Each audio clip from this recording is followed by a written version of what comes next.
अमरावतीच्या मेळघाट भीषण पाणी टंचाईने हाहाकार माजवला आहे।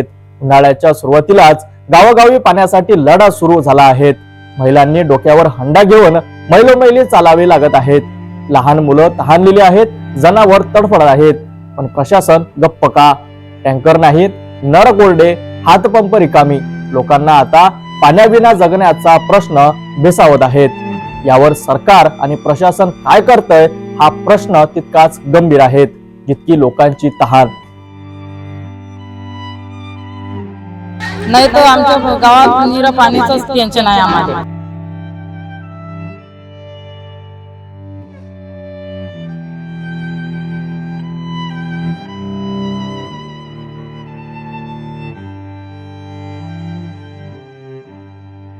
कायची मजुरी?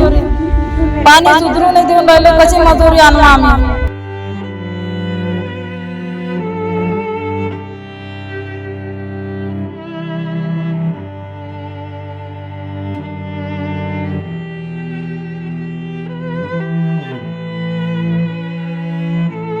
या गावांमध्ये दिवसाआड नाही तर 2-2 दिवस पाणी मिळत नाही। मुलांना तहान लागली की आईबाप डोळ्यात पाणी आणून बघतात, पाणी तरी कुठून देणार? पाण्याविना फडफडणाऱ्या जनावरांची अवस्था पाहून शेतकरी हतबल झाला आहे। 5 गावांमध्ये प्रशासनानं फक्त टँकर दिलाय, पण इतर गावातील लोकांनी तरी जगायचं कसं? 395 हातपंपांपैकी 14 बंद। काही ठिकाणी हातपंप चालू असला तरी पाणी जमिनीतून येत नाही। जलजीवन मिशन आणि घर घर पाणी योजना केवळ कागदांवर, प्रत्यक्षात लोकांना घाम गाळून पाणी आणावं लागतंय। महिलांना 2 ते 3 किलोमीटर अंतर डोक्यावर हंड्या घेऊन चालावे लागते। या पाण्यासाठी त्यांना उन्हात भाजत पाय दुखवत प्रवास करावा लागतो। लोक आता आभाळाकडे बघून पावसाची वाट पाहतायत, पण तो येईपर्यंत लोकांनी तहानेनं मरायचं का? दिवसभराचं काम कसं चालतं? पाणी मिळालं? आम्हाला रोज संध्याकाळी सकाळी पाणीसाठी यायला लागते इथं।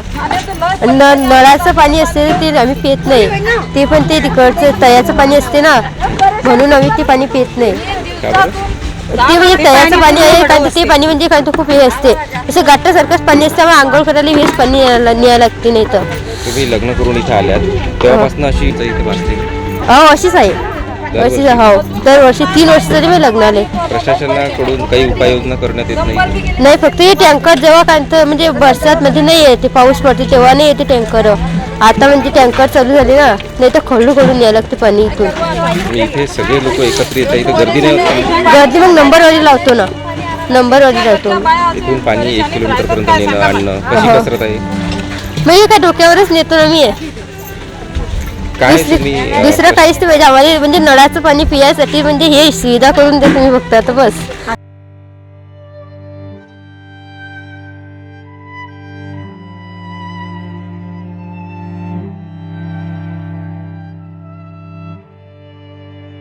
आमच्या बाळांना प्यायला पाणी नाही, आम्ही सरकारला किती वेळा सांगायचं?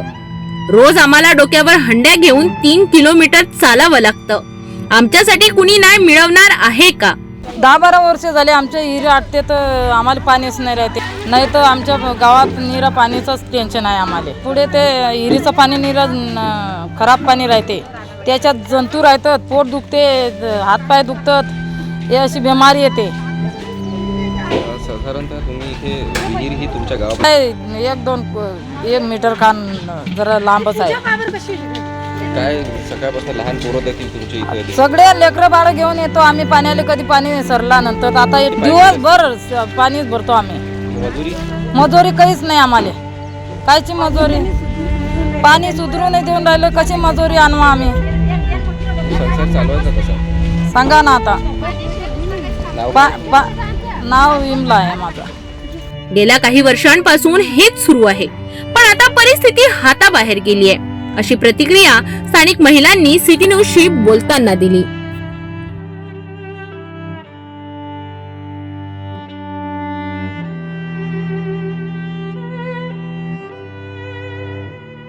मेळघाटात आता पाण्यासाठी मरण्याची वेळ आली आहे। मुलं तहानलेली व्याकुळ आहेत, बायका उन्हात तळपळत आहेत, जनावर तळफळून मरतायत, पण प्रशासन शांत आहेत, सरकार गप्प आहेत। आता सरकारने लक्ष घालायचं की लोकांनी संघर्ष करायचा? हे संकट असंच वाढत राहील तर उद्या मेळघाटात दुष्काळाने मृत्यूची वेळ येईल हे गंभीर आहेत. प्रशासनाला जाग येणार की नाहीत, संपूर्ण अपडेटसाठी पाहत रहा सिटी न्यूज.